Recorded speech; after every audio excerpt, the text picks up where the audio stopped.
Hello students, সবাই কেমন আছো? আশা করি সবাই অনেক অনেক ভালো আছো। তাহলে আজকের ক্লাসের মাধ্যমে আমি মডেলসের যে মেইন প্যাটার্নগুলো আছে সবগুলো দিয়ে তোমাদেরকে অনেক অনেক বাক্য তৈরি করে দেখাবো। ক্লাসটা একটু লং হলেও একটু ধৈর্য সহকারে ক্লাসটা দেখতে হবে, কারণ এই প্যাটার্নগুলো যদি তুমি না বুঝো ভালো করে মডেলস দিয়ে বাক্য তৈরি করতে পারবে না। ইতিমধ্যে আমরা ক্যান এবং কুড শেষ করছি। তাহলে দেখো এখানে কিছু ভার্ব রাখছি, ক্যানের কোড। এরপরে দেখো শ্যালের ব্যবহারটা এখন হচ্ছে ব্রিটিশ ইংলিশে হয় না, তাহলে শ্যাল বা শ্যালের ইউজ একদমই করার দরকার নাই। তাহলে শ্যাল বাদ দিছি।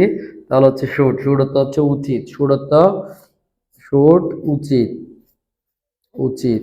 তাহলে শুড অর্থ উচিত। তাহলে দেখো ডো অর্থ করা, আই শুড ডো আমার করা উচিত, উই শুড ডো আমাদের করা উচিত, ইউ শুড ডো তোমার করা উচিত, দে শুড ডো তাদের করা উচিত, হি শুড ডো তার করা উচিত, ইট শুড ডো ইহার করা উচিত, রানা শুড ডো রানার করা উচিত, সামন শুড ডো কেউ একজনের করা উচিত, মাই ফ্রেন্ড শুড ডো আমার বন্ধুর করা উচিত। তাহলে আই শুড গো আমার যাওয়া উচিত, আই শুড রান আমার দৌড়ানো উচিত, আই শুড কুক আমার রান্না করা উচিত, আই শুড ড্রাইভ আমার চালানো উচিত, আই শুড টেক আমার নেওয়া উচিত, আই শুড টিচ আমার শেখানো উচিত, আই শুড স্পিক আমার কথা বলা উচিত, আই শুড ড্র আমাদের আঁকা উচিত, আই শুড সুইম আমার সাঁতার কাটা উচিত, আই শুড ড্রাঙ্ক আমার ড্রিঙ্ক আমার পান করা উচিত, আই শুড কল আমার ডাকা উচিত। চমৎকার ভাবে বাক্যগুলো তৈরি করতে পারবা। তারপর আসো উইল, উইল তো আমরা পরে আসছি ইতিমধ্যে প্রেজেন্ট ফিউচার ইনডিফিনিট টেন্সে। তাহলে আই উইল ডু আমি করব, উইল অর্থ হচ্ছে কি, উইল অর্থ হচ্ছে যে করব। তাহলে আই উইল ডু আমি করব, ইউ উইল ডু আমরা করব, ইউ উইল ডু তুমি করবে, ইউ উইল ডু তুমি করবে, দে উইল ডু তারা করবে, হি উইল ডু সে করবে, শি উইল ডু সে করবে, ইট উইল ডু ইহা করবে, রানা উইল ডু রানা করবে, সামন উইল ডু কেউ একজন করবে, মাই ফ্রেন্ড উইল ডু আমার বন্ধু করবে। তাহলে উইলটা আশা করি বুঝছো। এবার উড, উডটা হচ্ছে একটু ইম্পর্টেন্ট, একটু ভালো করে সবাইকে খেয়াল করতে হবে। তাহলে দেখো উড মানে হচ্ছে যে অতীতকালে কোনো একটা কাজ তুমি মাঝে মাঝে করতে বাট নিয়মিত ছিলে না। একটু খেয়াল করো। তাহলে হচ্ছে উড, উড দিয়ে এমন কোনো এক্সপ্রেশন দিতে হবে যেগুলো তুমি অতীতকালে মাঝে মাঝে করতে বাট সব সময় করতে না। তাহলে দেখো I would do the work, যদি এখানে দ্য ওয়ার্ক দেই, দ্য ওয়ার্ক, তাহলে I would do the work আমি মাঝে মাঝে কাজ করতাম, বাট মাঝে মাঝে বলা যাবে না। এটা দিয়ে এক্সপ্রেশন থেকে আমরা বুঝে যাব যে সে কাজটা অনিয়মিত ভাবে করতো, নিয়মিত না। তাহলে I would I would do the work আমি কাজটি করতাম, ওইটা কিন্তু অনেকটা উডের মতো হয়ে যায়, বাট প্রেক্ষাপট না বুঝলে উড কোডের মধ্যে কিন্তু বিশাল ঝামেলা হয়ে যাবে।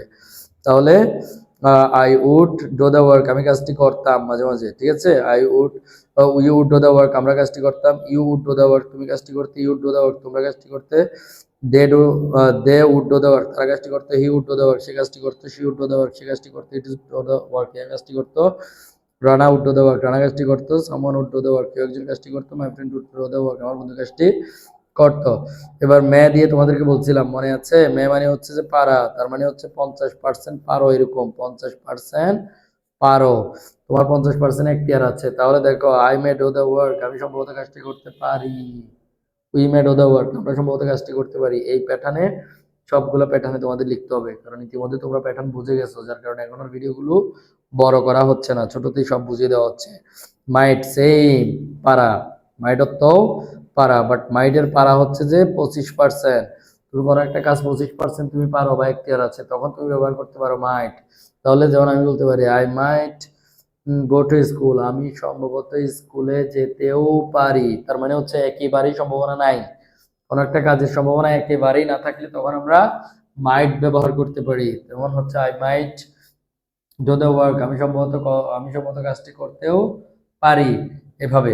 আর মাস্ট, মাস্ট মিন্স হচ্ছে অবশ্যই, মাস্ট মিন্স অবশ্যই, অবশ্যই করব, ভবিষ্যতে একটা কাজ আমি অবশ্যই করব, তখন আমরা মাস্ট ব্যবহার করব। তাহলে I must do the work আমি কাজটি অবশ্যই করব, we must do the work আমরা কাজটি অবশ্যই করবো, you must do the work তুমি কাজটি অবশ্যই করবে, Rana must do the work Rana কাজটি অবশ্যই করবে, my friend must do the work আমার বন্ধু কাজটি অবশ্যই করবে। চমৎকার সব বাক্য এই প্যাটার্নে তোমরা তৈরি করতে পারবা। তারপরে আসো যখন তোমরা নেগেটিভ করবা, নেগেটিভ করতে গেলে দেখো সেম এই বাক্যগুলোতে শুধুমাত্র এই মাস্টের পরে নট দিয়ে দিলে হয়ে যাচ্ছে। তাহলে মাস্টের পরে সবগুলোর পরে নট দিয়ে দিলে নেগেটিভ হয়ে যাচ্ছে, তুমি যা বলছো তা শুধু নোট দিয়ে আকার না শেষে দিয়ে দিবা, তাহলেই হয়ে যাবে। তারপর প্রশ্ন করার জন্য শুধুমাত্র ক্যানগুলো আগে দিয়ে আসবা, আর প্রশ্ন করার সময় একটা কি দিয়ে দিবা, আমি কি পারি, আমি কি করতে পারি, আমি কি করতে পারতাম, আমি কি করতে পারবো, আমার কি করা উচিত, আহ আমি কি অবশ্যই করব, এভাবে প্রশ্নগুলো করতে পারবা। আর এরপরে হোয়াট গুলো দেখো আরো চমৎকার ভাবে, তোমরা ইতিমধ্যেই সব বুঝে গেছো কিভাবে প্রশ্নের প্যাটার্ন গুলো তৈরি করতে হবে। তাহলে শুধুমাত্র হোয়াট দিয়ে এখান থেকে ক্যালকুট দিয়ে ইউ, দে, হি, রানা, এই চারটা দিয়ে বারবার প্র্যাকটিস করতে পারো। এই চারটাই সবচেয়ে বেশি ইম্পর্টেন্ট, বেশি ইউজ হয়। তাহলে বাক্যগুলো তৈরি করার চেষ্টা করো। আর বিষয়টা হচ্ছে তুমি বুঝছো কিনা, তুমি যদি বুঝে থাকো তাহলে তোমার দ্বারা সব পসিবল, আর যদি না বুঝো এরকম ভিডিও হাজারটা দেখো তোমার কোনো কাজ হবে না। সো ভিডিও দেখার পরে বুঝতে হবে, বোঝার পরে কাজটা শুরু করে দিতে হবে। আর যদি দেখা যাচ্ছে যে তুমি বুঝো না, যে নাম্বারটা, এই নাম্বারটাতে মেসেজ দিলে সাথে সাথেই তুমি হচ্ছে যে রিপ্লাই পাওয়া হোয়াটসঅ্যাপে, তাহলে সাথে সাথে এই মেসেজটা, এই নাম্বারে মেসেজটা দিয়ে দাও। যদি কোনো কিছু না বুঝে থাকো তাহলে সব কিছু সমাধান হয়ে যাবে। তাহলে আমাদের কথা হচ্ছে তোমাকে বুঝতেই হবে, ইভেন তোমাকে ইংলিশে কথা বলতেই হবে। তো ফ্রি সোর্স আমরা সব কিছুই ওপেন করে দিচ্ছি। আর যদি এমন হয় যে বইটা লাগে সেক্ষেত্রে মেসেজ দিবা, আমরা হচ্ছে পিডিএফ দিয়ে দিব। তাহলে সবার জন্য অনেক অনেক শুভকামনা থাকলো। আশা করি মডেলসের যে ফিউ মডেলসগুলো আছে এগুলো নিয়ে আর কারো কোনো প্রবলেম থাকবে না। তাহলে দেখা হচ্ছে পরের ক্লাসে।